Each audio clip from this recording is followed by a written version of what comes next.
देखिए, इसमें जो पुलिस महानिदेशक महोदय हैं, उनको बहुत से इस प्रकार के व्हाट्सएप संदेश और लैंडलाइन कॉल्स आ रहे थे, वो अलग अलग नंबरों से आ रहे थे। और उसमें दो पर्टिकुलर जो निरीक्षक हैं, जिसमें एक गुना जिले के जामनेर थाने में भी पोस्टेड हैं जो पंकज त्यागी, इसके अलावा जो एक पोस्टेड है बैराड़ थाने में शिवपुरी जिले में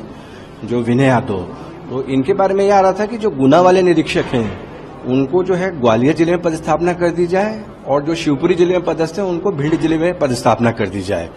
और इसमें यह बताया जा रहा था कि जो माननीय केंद्रीय मंत्री जी हैं श्री गिरिराज सिंह जी, तो उनके निज सचिव जय किशन, वो बता रहा था ये व्यक्ति अपने को स्वयं, और ये बार बार संदेश दे रहा था कि साहब पूछ रहे हैं कि व्हाट इज द रिस्पॉन्स, कि इस पर जो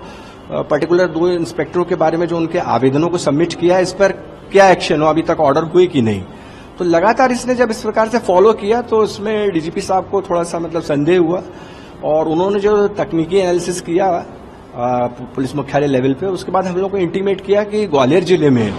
यहाँ पर जो है अपना डबरा के आसपास इस प्रकार का कोई व्यक्ति हो सकता है जो अलग अलग सिम यूज कर रहा है और अलग अलग प्रकार से लैंडलाइन कॉल्स करके और इसके अलावा व्हाट्सएप संदेशों के माध्यम से रिकमेंडेशंस कर रहा है। तो उस बेस पे जो है हमारी क्राइम ब्रांच ने इसको स्टैब्लिश किया अल्टीमेटली, और इसको स्टैब्लिश करने के बाद ये क्लियर हुआ कि ये पुष्पेंद्र शर्मा उर्फ पुष्पेंद्र दीक्षित है, जो कि बेसिकली ऊदलपाड़ा जो गांव है वहां का रहने वाला है, वर्तमान में टेकनपुर में रह रहा है। तो क्राइम ब्रांच ने कल जो है पूरा इसकी घेराबंदी करके इसके पास से 5 मोबाइल जब्त किए हैं, कुछ कैश जब्त किया है, इसके अलावा सिम, कुछ आधार कार्ड और कुछ ऐसे दस्तावेज जब्त किए हैं जो कि ये भी इंगित करते हैं कि हो सकता है कि कुछ अन्य विभागों के साथ भी इसने इस प्रकार के जो ट्रांसफर कराने के लिए प्रयास किए हों। तो अभी चूंकि इसको पुलिस रिमांड पे ले लिया गया है और हम पूरी इसमें विवेचना केंद्रित करेंगे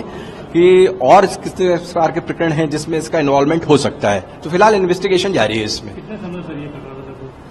इसमें एक और जो है एस्पेक्ट क्लियर हुआ है कि वर्ष जो 2017 में भी इसने जो विदेश मंत्रालय है हमारा जो भारत सरकार का, वहां से जो है एक अर्धशासकीय पत्र जो उस समय माननीय हमारी पदस्थ थी जो मंत्री पद पे, केंद्रीय मंत्री पद पे,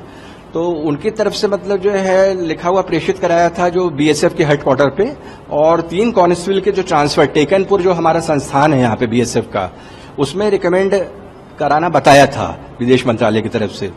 तो उसको देखते हुए जो बीएसएफ हेडक्वार्टर ने 3 में से 1 आदेश पारित भी कर दिया था, और उसके बाद जो एक कर्टसी के रूप में उन्होंने कंप्लायंस विदेश मंत्रालय भेजी थी, तो विदेश मंत्रालय ने उसको टेकअप किया और उन्होंने कहा हमारी तरफ से तो इस प्रकार का कोई अधिशासकीय पत्र गई नहीं है, तो ये किस बेस पर हो गया ट्रांसफर।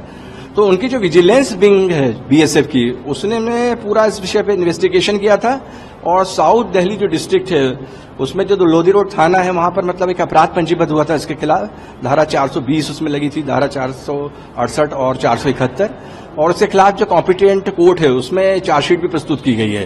तो ये केस तो उसका जो लाइमलाइट में आया था ये वर्ष 2017 में पंजीबद्ध हुआ था वहां पे दिल्ली में, और अब जो है क्राइम ब्रांच में ये करंट केस पंजीबद्ध हुआ है। तो हमको पूरा जो इस अवधि में इसने कहां किस किस प्रकार के जो है मॉडस ऑपरेंडी का उपयोग किन किन अधिकारियों और पब्लिक सर्वेंट्स के लिए किया है, इसको पूरा क्लियर करना पड़ेगा, और पीआर में इसमें गहन पूछताछ होगी इससे।